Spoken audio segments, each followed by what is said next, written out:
Morning all of you. Welcome in the YouTube channel of Nagmani Chemistry Classes. Very happy Rakshabandhan.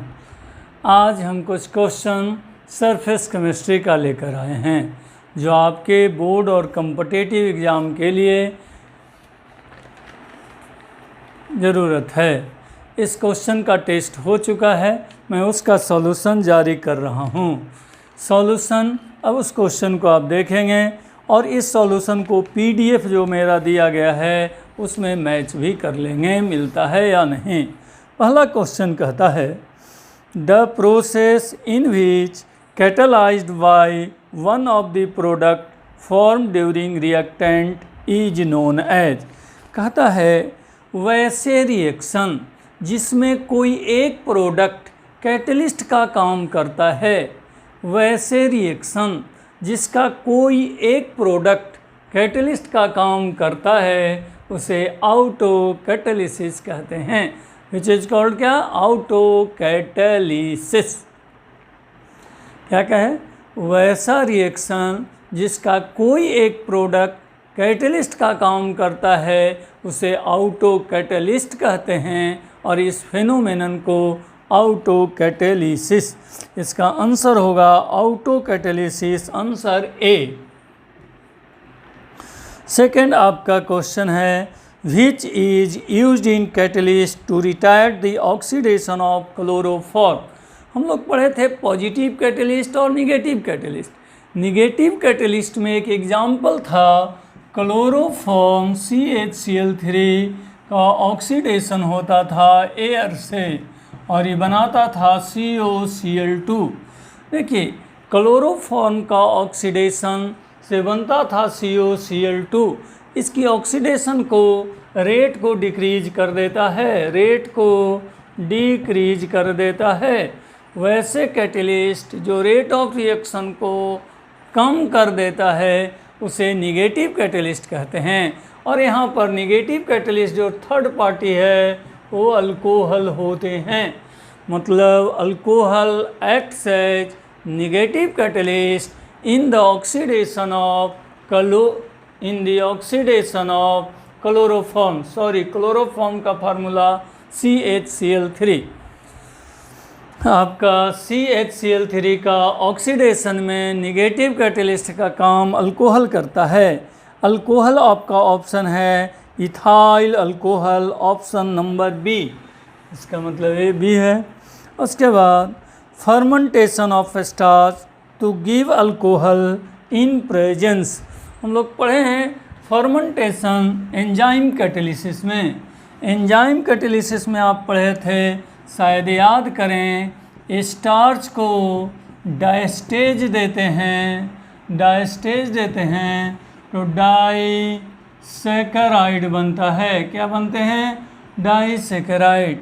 Disaccharide में अगर आपका maltose बना है, maltose, इस पर अगर माल्टेज दे देते हैं तो वो ग्लूकोज बना देता है। क्या बनाता है? ग्लूकोज। और ग्लूकोज को एंजाइम जाइमेज देते हैं। क्या देते हैं? जाइमेज दे देते हैं तो इथाइल अल्कोहल बना देता है। It means starting material is starch finally converted into ethyl alcohol. Ethyl alcohol से अल्कोहल स्टार्च से इथाइल अल्कोहल बनती है।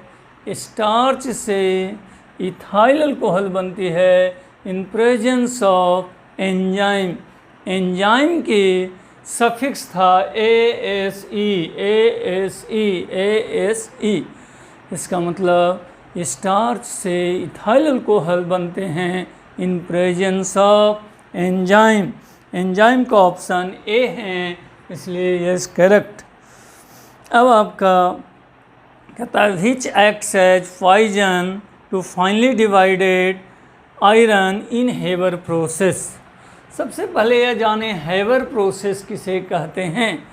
हेबर प्रोसेस हेबर साइंटिस्ट का नाम है।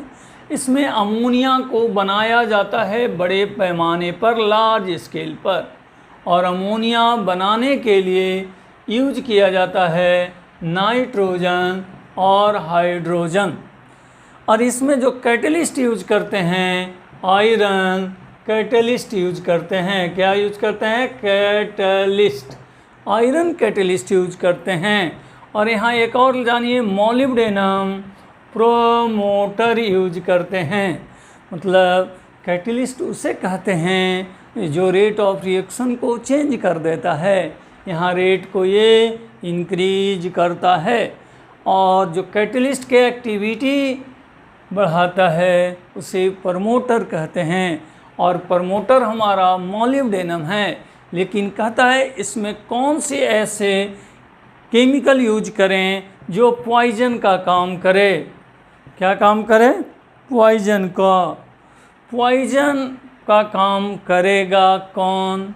जो कैटलिस्ट के एक्टिविटी को ख़त्म कर दे।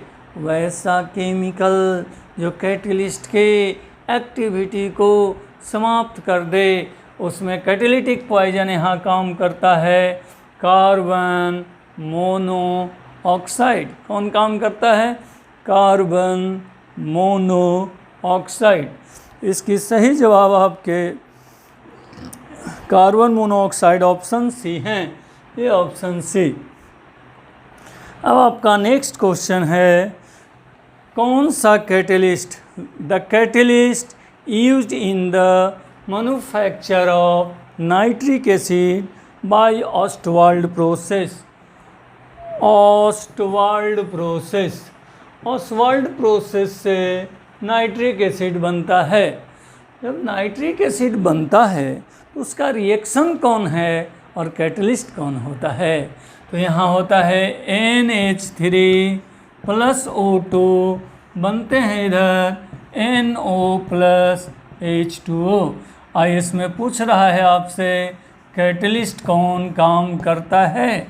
तो ये आपका एग्जाम्पल है पॉजिटिव कैटलिस्ट का। इसमें प्लेटिनम कैटलिस्ट का यूज किया जाता है। ओसवाल्ड प्रोसेस में नाइट्रिक एसिड बनते हैं, उसमें रिएक्शन है अमोनिया O2 से रिएक्शन करते हैं, इनिशियली NO बनते हैं। और इसमें कैटलिस्ट कौन से होते हैं? Platinum catalyst. ऑप्शन आपके प्लेटिनम बी हैं, इसलिए 5वां का आंसर आपका बी होंगे। अब नेक्स्ट क्वेश्चन है आपका, the reaction in which catalyst reactant and product have one phase. कहता है रिएक्टेंट, प्रोडक्ट एंड कैटलिस्ट, ये कहता है तीनों वन फेज। वन फेज का मतलब सेम फेज। अब आप याद करिए, हम लोग कहे थे डिफिनेशन में, वैसे कैटेलिटिक रिएक्शन जिसमें फिजिकल स्टेट कैटेलिस्ट का, रिएक्टेंट का, प्रोडक्ट का तीनों सेम हो। वैसे रिएक्शन जिसमें कैटेलिस्ट, रिएक्टेंट, प्रोडक्ट तीनों का फिजिकल स्टेट सेम होता है, उसे कहते थे homogeneous catalyst and the phenomenon is called homogeneous catalysis. इसका आपका ऑप्शन है homogeneous catalysis, option B. Option कौन है? बी, छठा का बी। कहता है एंजाइम क्या होता है। Next question, which is enzyme. हम लोग कहता है एंजाइम क्या होता है। हम लोग दोनों चैप्टर पढ़े हैं, एंजाइम भी बायोमोलिकुल में पढ़ चुके हैं और साथ ही साथ एंजाइम कैटलिस्ट भी पढ़े हैं। एंजाइम क्या है? सबसे पहले एंजाइम हम लोग पढ़े थे प्रोटीनियस होता है। क्या होता है?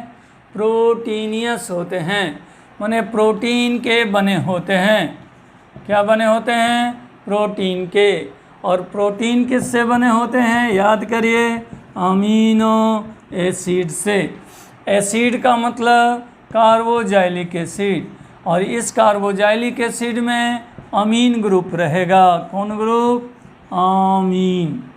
वैसे कार्बोजाइलिक एसिड जिसमें अमीन ग्रुप रहता है उसे अमीनो एसिड कहते हैं। अमीनो एसिड से क्या बना? प्रोटीन, और प्रोटीन से बना हुआ होता है एंजाइम। तो जो एंजाइम होते हैं प्रोटीन नेचर के होते हैं, और प्रोटीन होंगे तो में नाइट्रोजन होंगे। कहता है इसमें कौन सी कम्प्लेक्स कंपाउंड एंजाइम होते हैं? तो nitrogen containing complex compound. Option आपके बी हैं। नेक्स्ट क्वेश्चन कहता है gas mask containing activated charcoal to move poisonous gas from atmosphere acts on the principle of. कहता है हम लोग जो पढ़े हैं उसकी बात करें। गैस मास्क एक डिवाइस है, गैस मास्क एक डिवाइस है जिसमें सूटेबल एडजॉर्वेंट रखे रहते थे, उसे रूम में लगाया जाता है। जब बाहर से कहीं पॉइजनस गैस आता है तो पॉइजनस गैस को गैस मास्क एडजॉर्ब कर लेता है और आपको शुद्ध हवा प्रदान करता है। मतलब गैस मास्क में जो सूटेबल एडजॉर्वेंट है पॉइजनस गैस को एडजॉर्ब कर लेता है। मतलब gas mask works on the principle of adsorption. कौन प्रिंसिपल पर काम करता है? एडजॉर्प्शन। और एडजॉर्प्शन आपका आंसर है ए, 8 का ए। फिर आपका है हाइड्रोलाइसिस ऑफ माल्टोज। माल्टोज को हाइड्रोलाइसिस करते हैं तो क्या बनता है? अभी हम बताए थे इसके हाइड्रोलाइसिस से ओनली ग्लूकोज बनते हैं।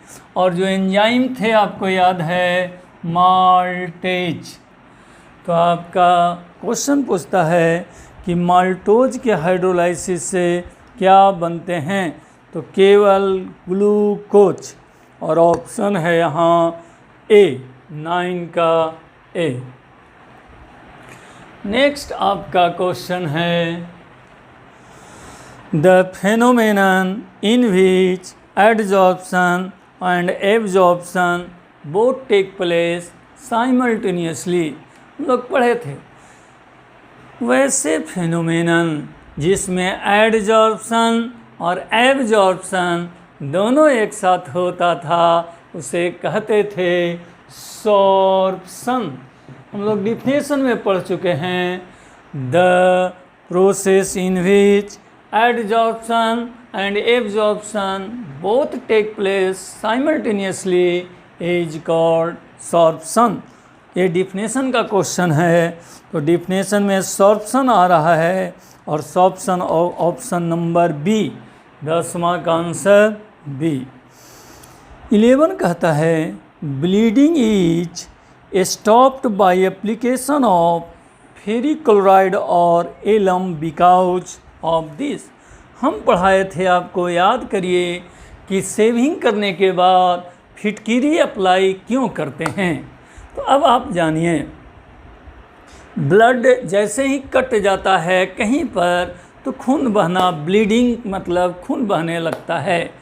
खून बहने को रोकने के लिए हम लोग फिटकिरी लगाते हैं।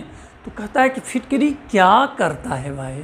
फिटकिरी कौन सा काम कर देता है कि खून बहना बंद हो जाता है? तो क्या काम करता है उसकी बात करें। ब्लड में हेमोग्लोबिन रहता है। Haemoglobin is a colloidal solution. Haemoglobin is a colloidal solution. और हमने अप्लाई किए फिटकिरी। फिटकिरी इलेक्ट्रोलाइट होता है। क्या होता है? फिटकिरी या एलम कहें या फेरिक क्लोराइड, क्या है वो? इलेक्ट्रोलाइट होता है। हम लोग पढ़े थे किसी कोलॉइडल सॉल्यूशन में इलेक्ट्रोलाइट ऐड करने से कोलॉइडल पार्टिकल नीचे बैठ जाता था, जम जाता था, उसे कोगुलेशन कहते हैं। इट मीन्स कोगुलेशन के कारण ब्लीडिंग रुक जाता है। ब्लड जो निकलता है वो ब्लड वेसल से, ब्लड वेसल में हेमोग्लोबिन मतलब ब्लड जम जाता है, कोगुलेट हो जाता है, जिससे फर्दर ब्लड निकलना बंद हो जाता है। कितनी अच्छी बात है। तो इनका क्वेश्चन का आंसर होगा कि क्या हेमोग्लोबिन कोलॉइडल सॉल्यूशन होता है, एलम इलेक्ट्रोलाइट का काम करता है, जो हेमोग्लोबिन मतलब कोलॉइडल सॉल्यूशन को जमा देता है, मतलब कोगुलेट कर देता है, और ब्लड को दोबारा निकलना या फर्दर निकलना बंद कर देता है। ऐसा ऑप्शन कहता है C, the blood is coagulated, the blood is coagulated and blood vessel are sealed, sealed माने बंद कर देता है, और जैसे ही ब्लड वेसल बंद होगा खून का बहना बंद, ब्लीडिंग स्टॉप, मतलब आंसर सी। इसके बाद क्वेश्चन आपके हैं, milk contains protein, it is a very good for health. Milk हम लोग ये सरफेस केमिस्ट्री में इसको हम नहीं पढ़ा पाए थे, लेकिन ये मिलेगा आपका कहाँ, प्रोटीन में। प्रोटीन चैप्टर जब पढ़ाए थे तो मिल्क में जो प्रोटीन होता है वह कैसीन प्रोटीन कहलाता है, और casein protein is good for health. तो यहाँ कैसीन ऑप्शन होना चाहिए। कैसीन ऑप्शन आपको डी है, तो इसलिए आंसर आपका 12 का डी होने चाहिए। 12 का आंसर डी होना चाहिए। 12 का आंसर डी होना चाहिए। कैसीन प्रोटीन, और कैसीन प्रोटीन 12 का। अब आपका इसके बाद क्वेश्चन नंबर 13 कहता है, द टेम्परेचर एवं विच माइसेल्स फॉर्मेशन टेक प्लेस। हम लोग कोलॉइडल सॉल्यूशन पढ़े थे। साइज ऑफ पार्टिकल के आधार पर 3 टाइप्स, पहला मल्टीमॉलिकुलर, दूसरा मैक्रोमॉलिकुलर, और तीसरा एसोसिएटेड कोलॉइड। एसोसिएटेड कोलॉइड को ही माइसेल्स कहा जाता था, एसोसिएटेड कोलॉइड को ही माइसेल्स कहा जाता था। वहाँ एक डिफिनेशन था, वह टेम्परेचर जिसके ऊपर माइसेल्स बनते हैं उसे रैट टेम्परेचर कहते हैं। वह टेम्परेचर जिसके ऊपर माइसेल्स बनते थे उसे रैट टेम्परेचर कहलाता है, और रैट टेम्परेचर आंसर है डी, इसलिए आपका 13 का आंसर डी होंगे। अब आपका क्वेश्चन नंबर 14, इन मल्टीमॉलिकुलर क्वाय। अब कहता है मल्टीमॉलिकुलर क्वाय, मल्टीमॉलिकुलर हमको नहीं पता है। हम लोग पढ़े थे मल्टीमॉलिकुलर कोलॉइड। अब इसके बारे में आप जानिए। कोलॉइड, हम लोग मल्टीमॉलिकुलर कोलॉइड क्या कहे थे? मल्टीमॉलिकुलर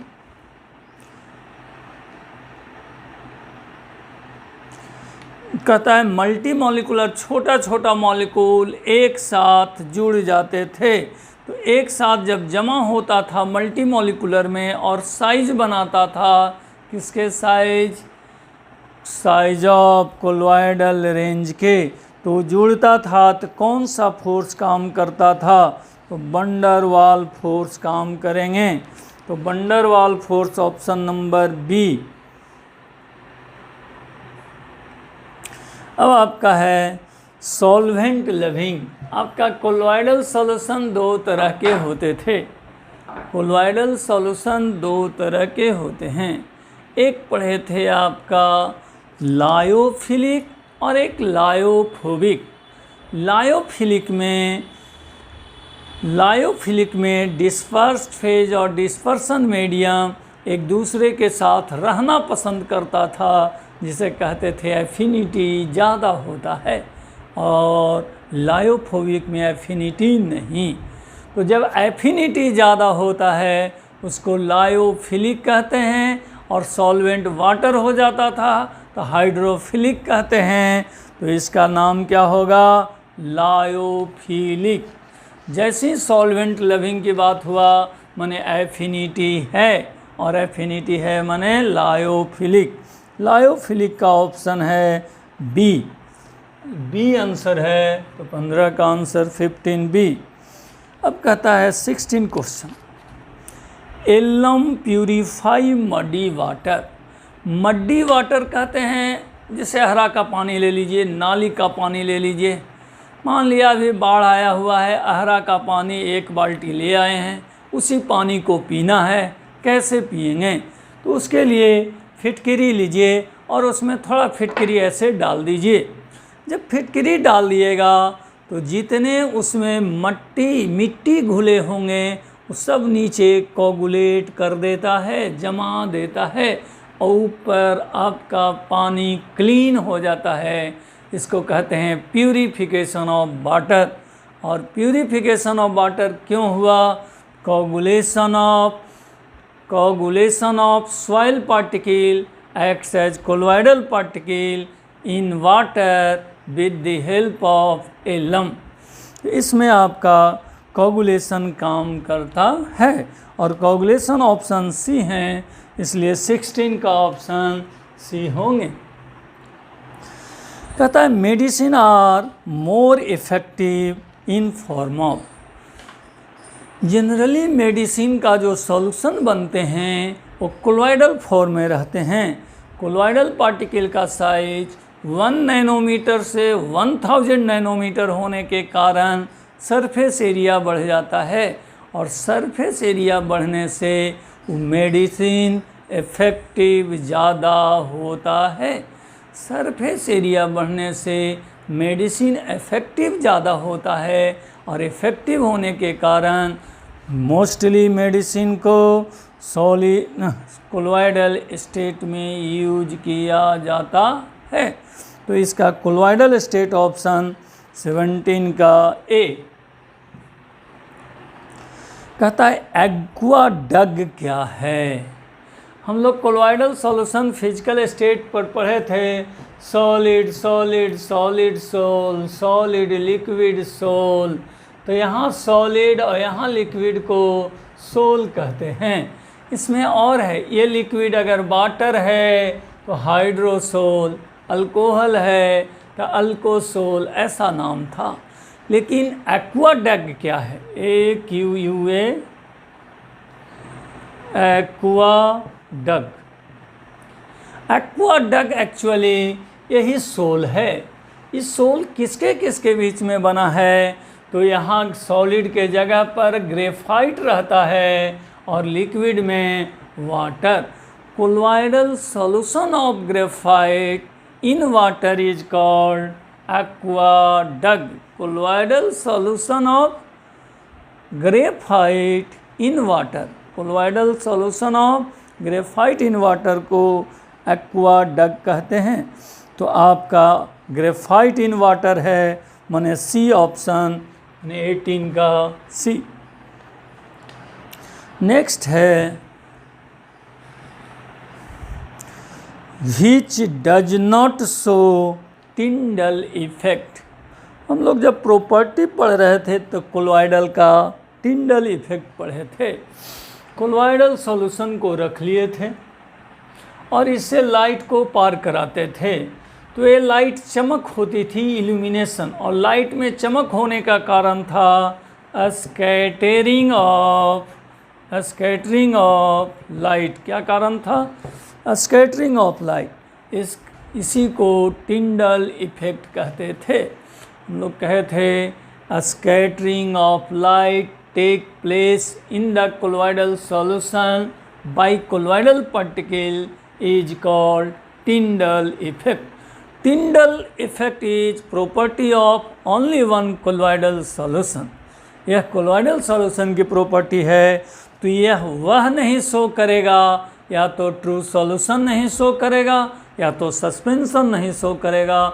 यह जब भी करता है तो केवल और केवल कोलॉइडल। तो कहता है कौन शो ना करेगा, तो जो कोलॉइडल नहीं होगा।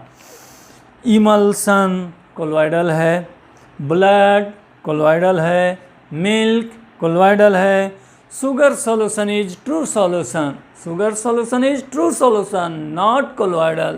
Therefore, sugar solution does not show Tyndall effect. sugar solution option D है, इसलिए 19 का ऑप्शन डी। नेक्स्ट कहता है an emulsion dispersed phase and dispersion medium is. हम लोग इमल्सन पढ़े हुए हैं, डिफिनेशन भी पढ़े हुए हैं। इमल्सन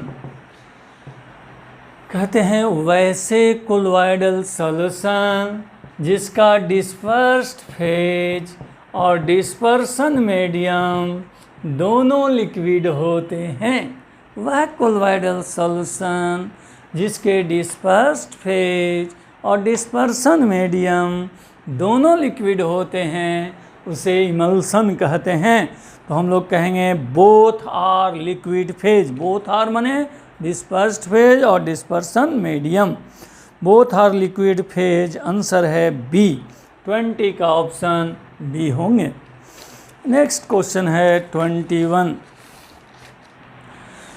कहता है फिजिकल एड्जॉर्प्शन क्या होता था। अब हम लोग एड्जॉर्प्शन दो तरह के पढ़े थे, फिजिकल एड्जॉर्प्शन, केमिकल एड्जॉर्प्शन। तो हम लोग बात करें फिजिकल एड्जॉर्प्शन, ये आपका एडजॉर्वेंट है। एडजॉर्वेंट पर ये मॉलिक्यूल आते थे, ये मॉलिक्यूल को क्या कहते थे, एडजॉर्वेट। एक से अधिक लेयर ही बना लेते थे, जिस लेयर को हम लोग मल्टी मॉलिक्यूलर लेयर कहलाता था। और इसमें कौन फोर्स लगता था, वीक वंडर वाल फोर्स। कौन फोर्स,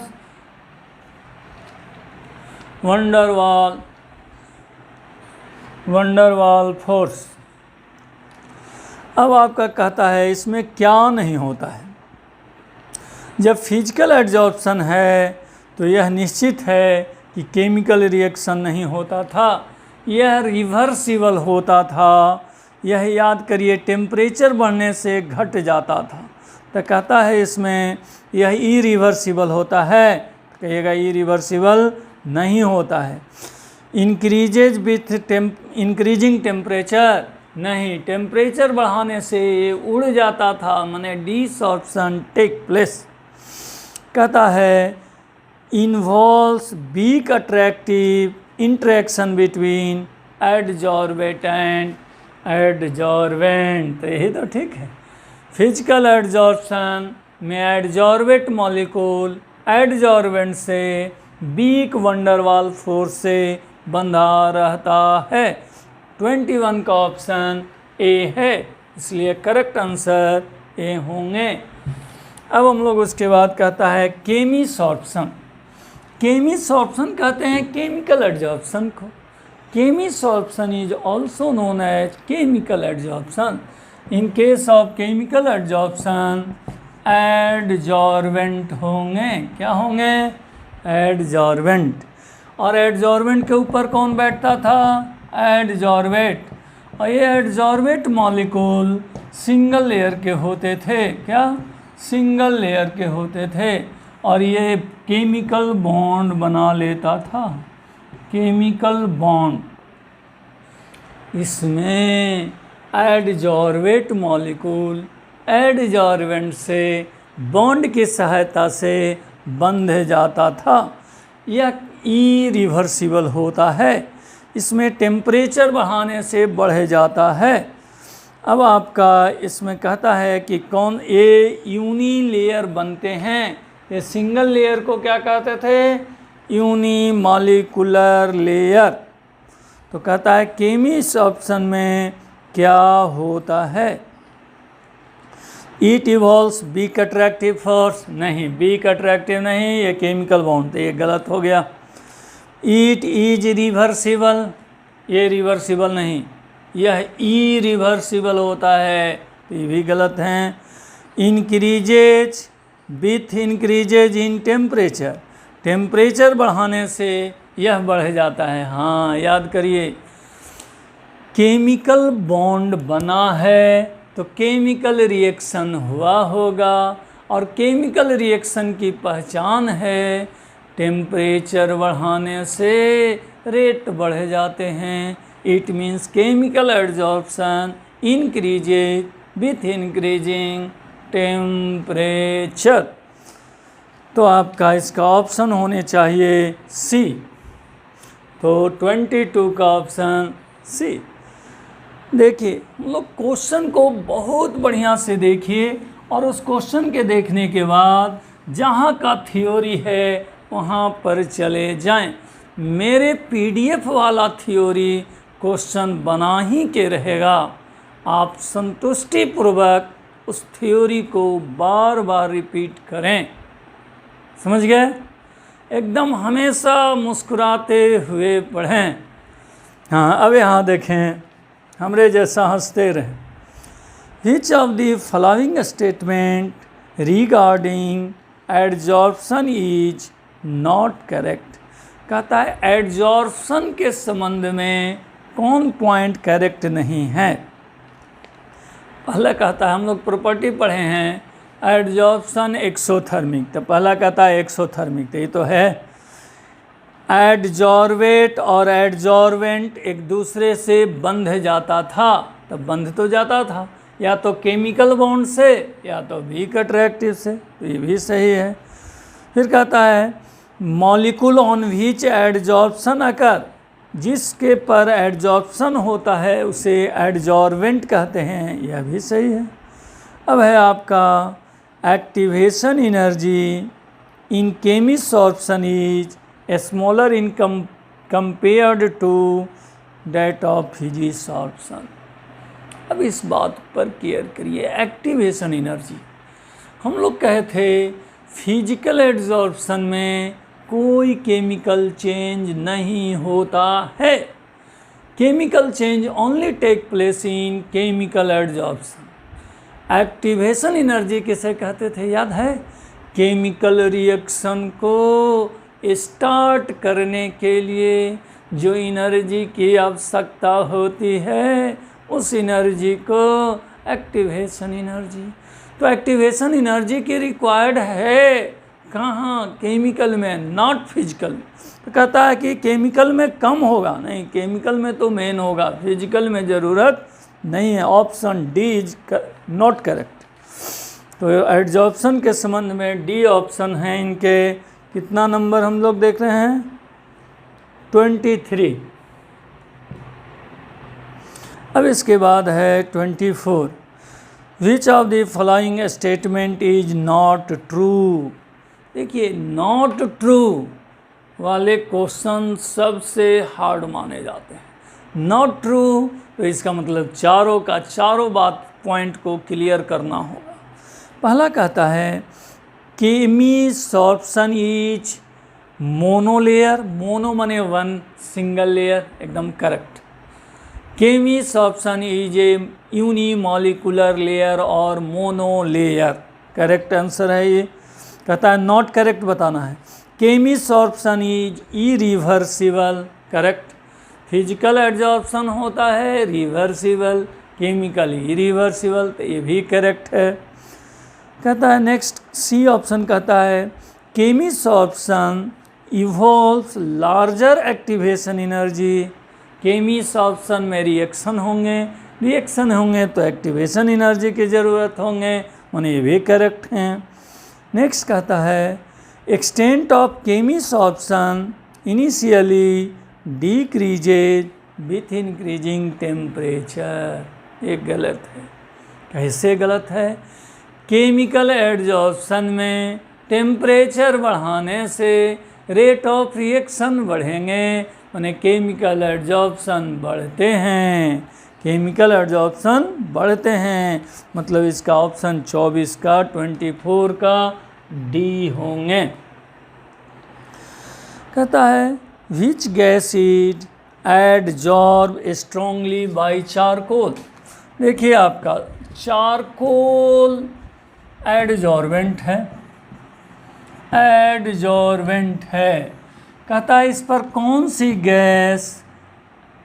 सी गैस एडजॉर्ब करेगा ईजिली एडजॉर्ब वे करते हैं जो आसानी से लिक्विड में बदल दें। अब आप सुनिए, थोड़ा अलग हटके है, गैस लॉ में जा रहे हैं। वे गैस जिसे आसानी से लिक्विड में बदला जा सकता है वह गैस आसानी से एडजॉर्ब हो जाता है। कहिए वे क्यों? वे आसानी से लिक्विड में बदलते हैं जिनका इंटरमॉलिकुलर फोर्स ऑफ अट्रैक्शन ज़्यादा होंगे। आप याद करिए वैन डर वाल कांस्टेंट ए पढ़े थे, वह मापता है इंटरमॉलिकुलर फोर्स ऑफ अट्रैक्शन, और इंटरमॉलिकुलर फोर्स ऑफ अट्रैक्शन ज़्यादा होंगे तो ईजिली लिक्विड में बदलेंगे, और वही पहचान है कि उसी का एडजॉर्प्शन ज़्यादा होगा। तो ईजिली लिक्विड में बदलने वाले NH3 हैं, HCl हैं, तो शायद ये दोनों में कोई ऑप्शन रहना चाहिए। देखते हैं, इसमें ऑप्शन है आपका NH3, तो NH3 आपके डी ऑप्शन करेक्ट होंगे। क्या कहे? जो गैस का इंटरमॉलिकुलर फोर्स ज़्यादा होगा ईजिली लिक्विड में बनेगा और ईजिली एडजॉर्प्शन होंगे। और ये कौन बतलाता है ईजिली एडजॉर्प्शन? Intermolecular force. वो कौन मापता है? वैन डर वाल कांस्टेंट। नेक्स्ट कहता है मिल्क को कर्ड में। अरे भाई ये तो रोज़ घरे बनाते हैं। मिल्क को कर्ड मतलब दही। आप दूध को गर्म करते हैं, उसमें थोड़ा सा दही डालते हैं और वह रात भर में पूरा दही बन जाता है। तो मिल्क को दही बनाने के लिए स्मॉल अमाउंट में बाहर से ऐड करते हैं कर्ड, जिसको आप जोरन कहते हैं, कर्ड। तो जो small amount of curd use करते हैं, इनमें कौन सी बैक्टीरिया रहता है? लैक्टोबैसिलस कहा जाता है। लैक्टोबैसिलस जो बैक्टीरिया है वही बदलता है मिल्क को कर्ड में। तो ऑप्शन डी है आपका 26। कहता है विच of the following enzyme convert starch into maltose. देखिए ये आपका एंजाइम में पढ़ाया हुआ है। स्टार्च है, स्टार्च को डाइसैकेराइड बना देता है। क्या बना देता है? डाइसैकेराइड में सुक्रोज भी हो सकता है या माल्टोज भी हो सकता है। तो ये कौन बनाता है? ये एंजाइम यहाँ है डायस्टेज। ये हमेशा याद करना पड़ेंगे। डायस्टेज एंजाइम स्टार्च को डाइसैकेराइड मतलब सुक्रोज या माल्टोज में बदल देता है। तो ऑप्शन आंसर इसमें डायस्टेज होंगे, यही ऑप्शन है और इसका ऑप्शन नंबर बी है। इसके बाद विच of the following enzyme convert starch. ये तो हो गया सब, 27 हो गया। हाँ अब 28। If dispersed phase has liquid and dispersion medium solid. अब चलें क्लासिफिकेशन में। याद करिए solid solid solid sol, solid liquid sol, solid gas aerosol.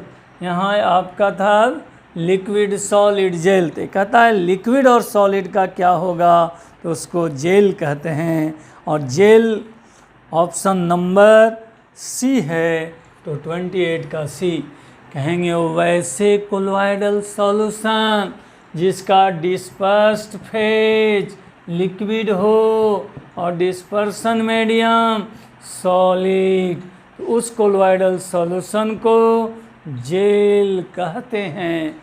ऐसा न कहिएगा चोर को रखने वाले जगह को जेल कहते हैं, नहीं नहीं। हमारा डिस्पर्स्ड फेज लिक्विड और डिस्पर्सन मीडियम सॉलिड, उसी को जेल कहते हैं। अब आपका इसका जेल ऑप्शन सी है, 28 का सी होंगे, ठीक है 28 से।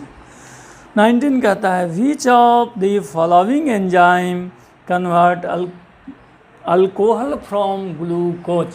फिर आ गया एक क्वेश्चन, ये बहुत आता है।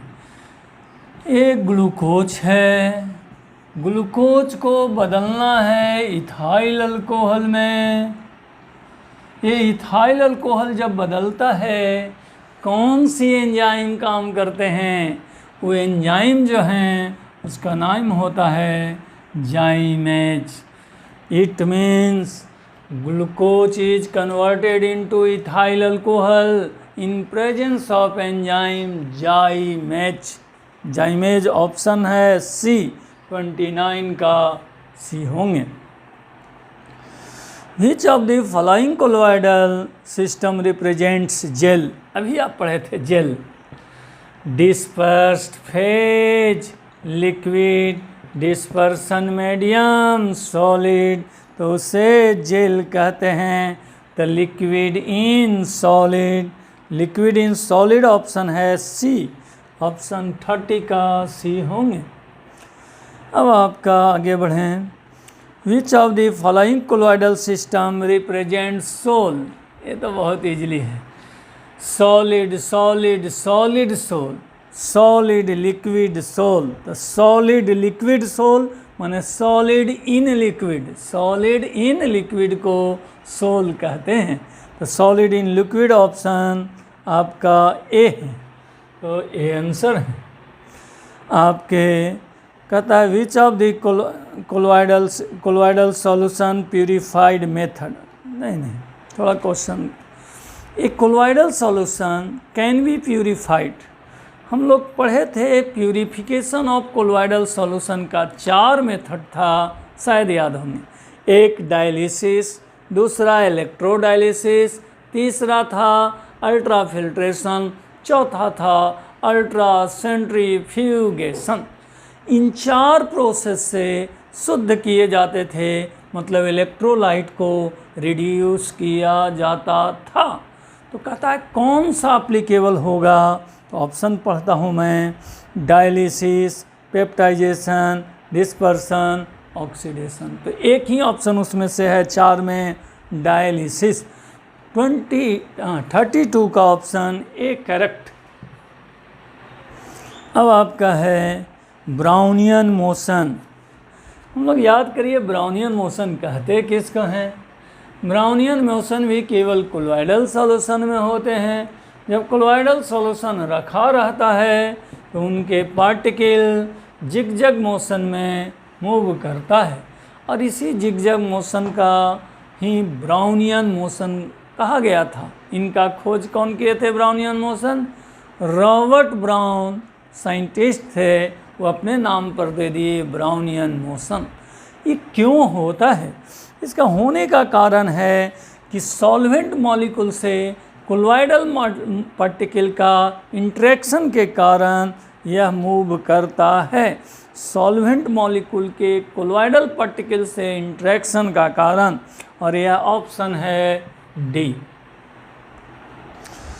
कहता है मिल्क क्या है? बहुत बढ़िया से बताए थे। 2 लिक्विड लीजिए, उसमें एक ऑयल इन वाटर और वाटर इन ऑयल, इमल्सन का 2 टाइप था। उसमें मिल्क एग्जाम्पल है ऑयल इन वाटर। ऑयल का मतलब fat, fat is dispersed in water which is called milk. Milk actually emulsion है जिसमें फैट डिस्पर्स्ड रहता है वाटर डिस्पर्सन मीडियम में। तो ऐसा option fat dispersed in water, option A. Peptization क्या है? आप याद करिए, ए कोलोइडल सॉल्यूशन है और ये सब नीचे बैठ गया है, तो इसको प्रिसिपिटेशन कहते थे या कोगुलेशन कहते हैं।